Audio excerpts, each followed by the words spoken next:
How are we all doing, everyone? I hope you're keeping well out there. So, continuing on the trend lately of looking at Bush mono TVs, here's another one on the bench, slightly earlier than the last one I had. And I'm always getting them mixed up. This is a Bush TV161, whereas the last one I had was A640. And there's not much difference in them except for the layout of the chassis. The A640 has a very large multi-capacitor smoothing block, and it's bolted onto the back of the chassis, whereas this one has two separate blocks, which we'll look at in a minute. I've had this set for about 2 years. It's lived just in here under a table. I've never done anything with it. So tonight I said I was looking at it for the last while. I says, you know what, I'm going to drag that out, bang it up on the bench and see does it do anything. Of a rake it is, believe it or not. Well, I'm after getting a few over the last couple of years. I was fairly sure that I'd never find one of these again. And they've just sort of popped up here and there over the last couple of years, which is great. This one, the only thing I did do with this when I got it, I took the chassis out and I treated it for woodworm, because I had quite a bit of woodworm in the cabinet here. It's not too bad now, mind you, and a little bit in the bottom, but it's still solid. And that was it. I just stuck it under the table then. I never did any more with it. So tonight we are going to run her up on the Variac. I have a feeling this is a very high mileage television. Very high mileage indeed, and we can look at the neck on the tube, which is a kind of a giveaway of how black it is. Now that's not a write-off, obviously. We need to get going to see what it's going to do. But yeah, she's high mileage. I've just noticed there a little pile of frass on top of the tuner. So maybe there's one or two woodwormers still active in her. She might need another go. Although they might have been working their way out. Because I do remember I did give it a good go with spirit-based proton. And one thing I would say to anyone who was treating one of these cabinets, or being no radio cabinet, TV cabinet, or whatever veneered cabinet, make sure that your woodworm killer is spirit based and not water based. I made the mistake a couple of years ago of using a water based woodworm killer, and it lifted all the veneers and melted all the glue, and the cabinet fell apart, and it was a disaster. So just something to bear in mind. When I did get the set, the main switch was rolling around in the back, and yes, someone has shorted out the switch, so obviously they were switching it on and off by pulling the plug in and out, which is a little bit naughty really, but however, that's how they did things back then. Cowboys are everywhere. VHF tuner, no UHF tuner on this Irish set. As I said before, we had 625 line on VHF as well, so it wasn't common to find UHF tuners in early televisions in Ireland. They weren't needed as such, unless someone wanted to watch BBC Two from the north. So that's pretty much it. It's a valve VHF tuner as well in this, 4-button, the earlier 4-button job.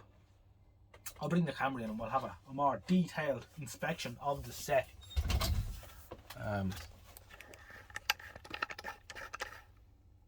Take that phone out of stand.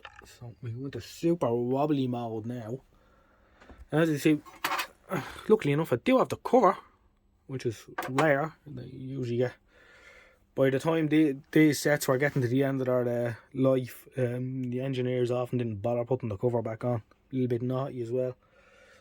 And the flywheel sync diodes is in that multi-doofer 3-diode job. Interesting. I haven't seen one of them before. I think they went away from that again. 2 separate diodes. TCC dual mode capacitors. In the last one we did, we had Mullard musters, which are more or less 100% reliable. And these not so much. Let's see if we can see a date. Is there a date on this cap here?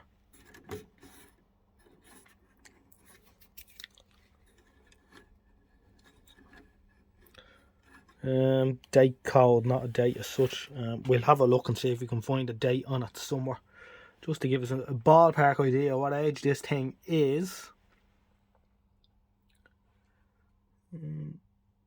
My line output transformer is there, and hopefully he will work.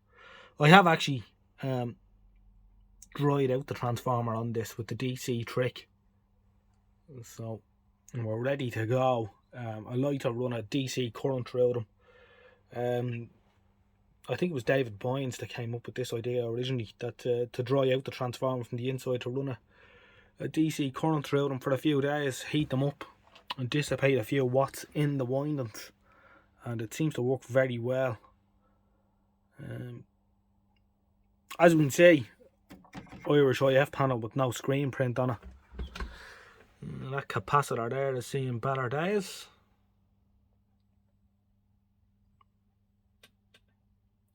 Another replace on site debilier cap. Most of them caps could go. In fact, they all could probably go. There's a Mullard type there, a mustard, but it's not a mustard, it's red, but it's the same polyester style. There is a few of them actually in the set. Well, that's it. All the valves are there, so she's ready to go. We can see one of the smoothing blocks doesn't look too happy. He's gotten a bit swollen and a bit hot at some stage, but we're still going to give it a shot. The worst that can happen is it'll blow up, or attempt to go on fire or something nasty like that. I'll undo the screws and we'll pull the chassis out. Okay, I just swung the chassis out a little bit to see if I could see a date on the smoothing block down there. And I can. I'm going to try and zoom in now. This thing is a super duper zoom. And get some lighting on the situation as well. February. And that's 1966. February 66. Interesting. And as you can see here, I'll zoom out a little bit. The little pile of frass. Now I drowned this with protein and the good stuff too. But maybe one or two of them just worked their way out and then died. I'd say the cabinet's safe enough. Now it's 2 years there, so I think if the woodworm was still active, we'd probably see an awful lot more frass. But they're little buggers, really are. It's the one fair in this game is woodworm. Anyway, having said all that,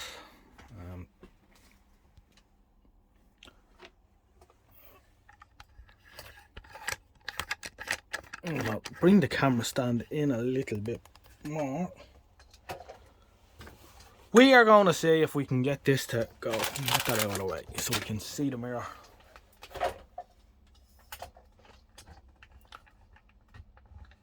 I want to see will it do anything at all. Oh, what I should do is I should show you the front of the set as well while I'm at it. So I'll just get in there in the mirror.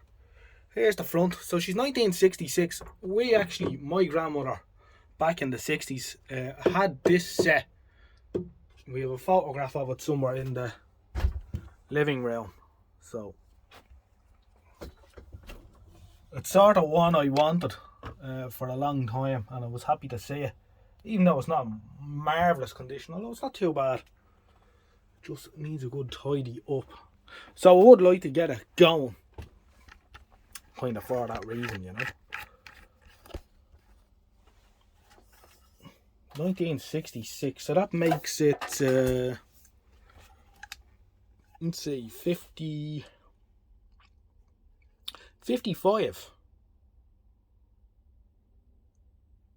Yeah, 55 years old. Should be 56 in February. Well, maybe not quite. We don't know when the set was assembled, but in that ballpark anyway. So, screw the chassis back in. Of the Verdiac there, I'm going to run it up on the Verdiac. See, does it do something? Tonight we're not expecting a perfect test card F here, but we want to see a glimmer of light on the screen. If we can see a glimmer of light on the CRT, we'll be happy. Anything after that is a bonus. But that, of course, you know, that tells us that all the important points are there and working. Line output transformer, CRT, etc. So you can kind of go from there then. I don't think it's going to be wonderful, especially looking at the state of those electrolytics and that. However,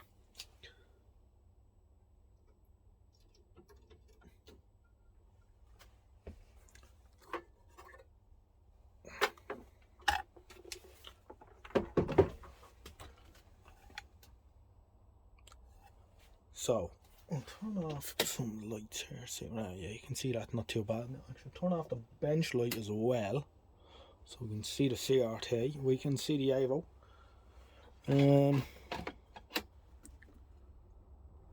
So right, I'll switch on. We're monitoring the HT. We're monitoring the rectified unsmoothed end of the rectifier diode for the HT. We're on the 300 volt setting on the Avo, so we'll just see what happens. We've switched on, and I'll wind up the Verdiac to about 50 volts, and then we'll run her up slowly from there. You see the Avo is deflecting a little bit already.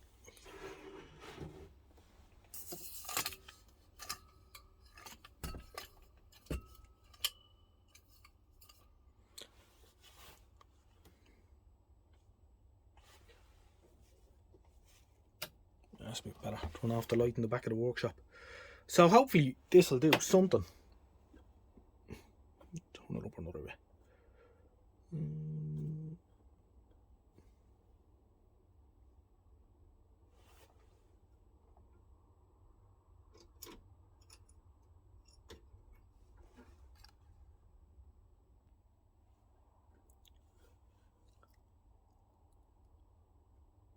Right, so we've got 300, about 80 volts there. Of course, this isn't as exciting as a valve rectifier where you're watching it. It's just going to go up.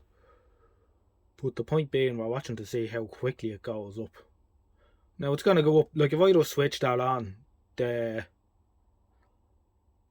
HT at switch on, because it's a silicone rectifier, a solid state, it's going to shoot up to over 300 volts. And doing that with the electrolytics and the condition they're in and what have you, I don't think that'd be a really prudent move. So, you know, if you have a valve rectifier that takes a while to heat up, and it, you know, it sort of cushions the blow. With this, you need to give the heaters a chance to come up before you hit it with HT. It just gives the electrolytics a chance. So we're pushing about 90 volts into the set now. Mrs. Ojnoj is in the house actually cleaning the cabinet on the other set. She asked me did I have anything for her to do. She was looking for a challenge. And I said not really, no. And then she said, well, the cabinet on that last TV you did in the video is in a bad way. And I says, yeah, I want to clean that up with wire wool and what have you. I actually bought all the gear there. So she said she'd do it. So she's actually in the house at the minute, scraping the grime off it. So I'm interested to see what way that turns out. Then I'm going to maybe try and give it a run on the set. I need in the house. I just need to sort out a VHF modulator.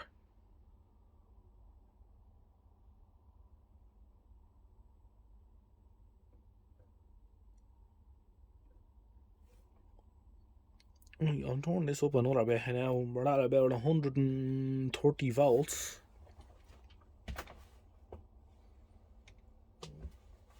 Not seeing any valve heaters just yet.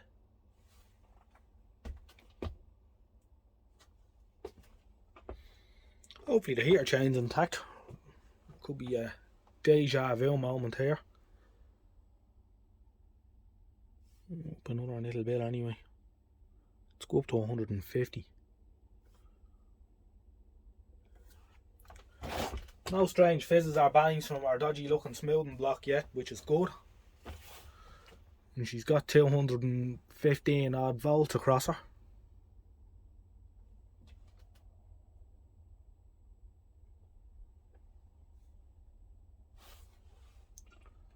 Let's see what's on the VDR for the heaters. About 70 volts there.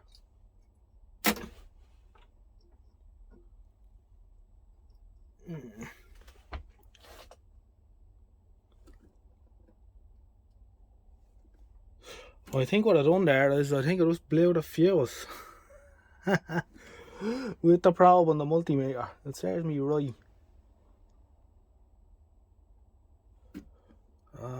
Shag it anyway. Right. I think that's what happened. I think I blew the fuse in the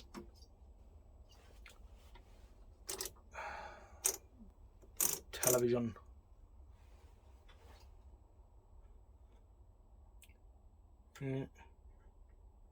Yeah, I did. That alert 2 amp fuse is in that TV since 1966 and I'm after killing it. Oh well, not to worry, I'm sure I have a box of them somewhere. Okay, so fuse replaced, I'm going again. It takes me to be more bloody careful. Let's bring it up to, I think it was a 130 volts, up to about 150. I know this isn't super exciting, but well, it is for me because I'm standing here beside this thing waiting for it to do something entertaining.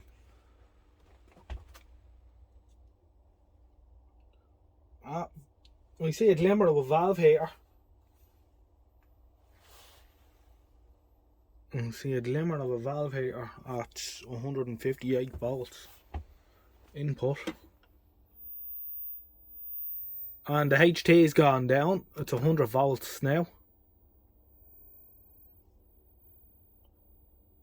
No, I'm making another fool of myself because look, I didn't change my multimeter back to DC. Try not to blow any fuses this time around. Now, there we go. Right, 215. 163 in. Let's. Oh, I see something on the tube. Can you see that on the camera? Let's turn this light off here. The camera just isn't picking that up.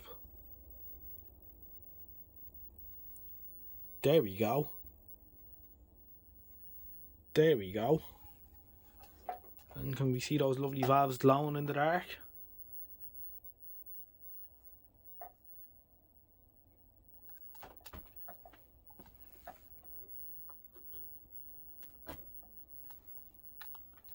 We're on the way.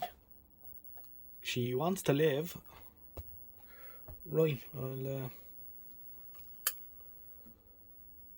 yeah, it's better now. Let's crank on up.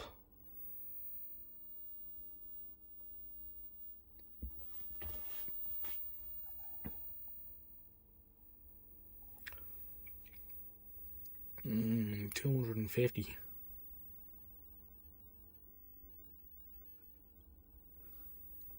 Let's see. Putting 200 DC in, AC in. Let's go on up. Give her the beans. 220. 220 and we're alive.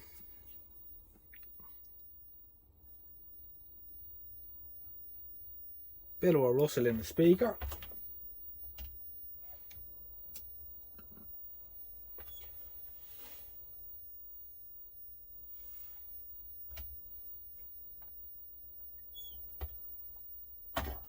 We're looking good.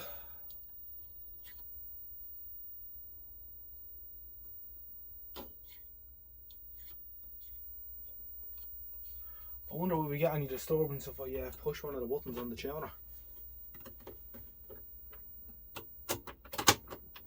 Yeah.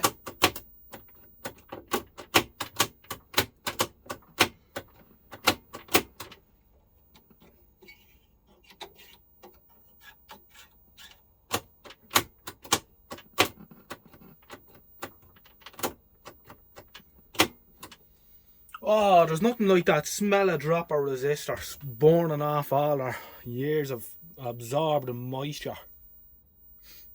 It's a unique smell. Not something I'd want to have as an aftershave, mind you, but alright, I'm going to pause it here for a second and we'll see, can we get something on her. Right, let's go. Here we have it. That is, I'm assure you, that is test card F. Only it's not looking too well tonight, but we expected that, as we said earlier on, given the condition of the electrolytics and what have you in there. I think we're doing well to get anything. We've got a false line lock.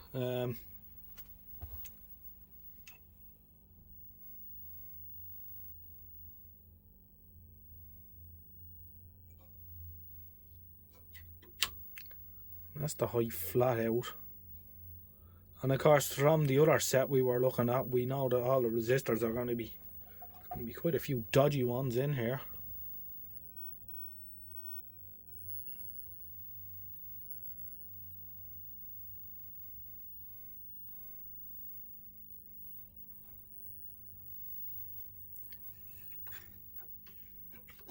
The contrast isn't working either. Not doing that. The brightness. So we have a lot of work to do on this one.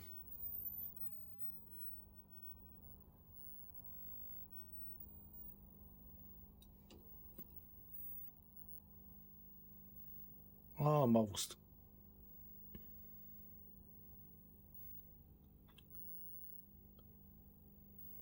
All things considered, it's not that bad.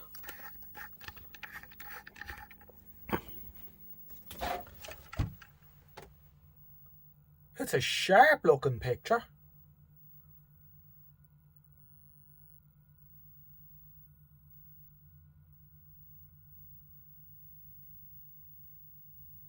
I think we're on to a winner here with this one. I think she'll live to see another day. Alright, I think I'll leave it at that for now.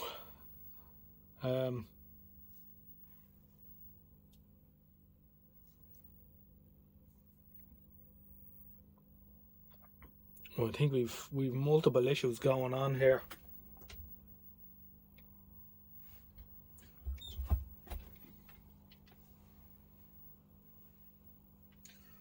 I don't think that EF184 is supposed to have that blue glow on it either.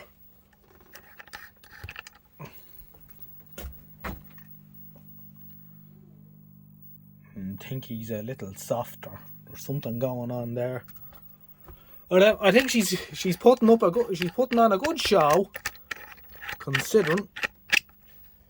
Quite like the other one, it probably hasn't been used since the early 70s, maybe mid 70s at the latest. I'm after giving her a bit of a fry, and she's responded quite well. As the set heats up, we're getting a little bit more height too. She seems to be settling down a little bit. Could we adjust the linearity a bit just to get a slightly better picture on it before we call it a night?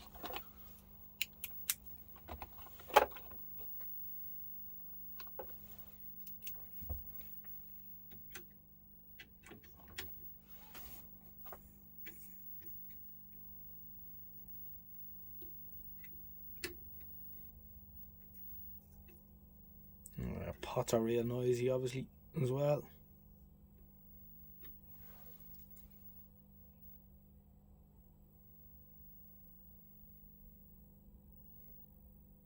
There's a serious amount of hum in there. I'd say them electrolytics, I'd say that big one that all the goo's coming out of probably isn't doing a whole lot.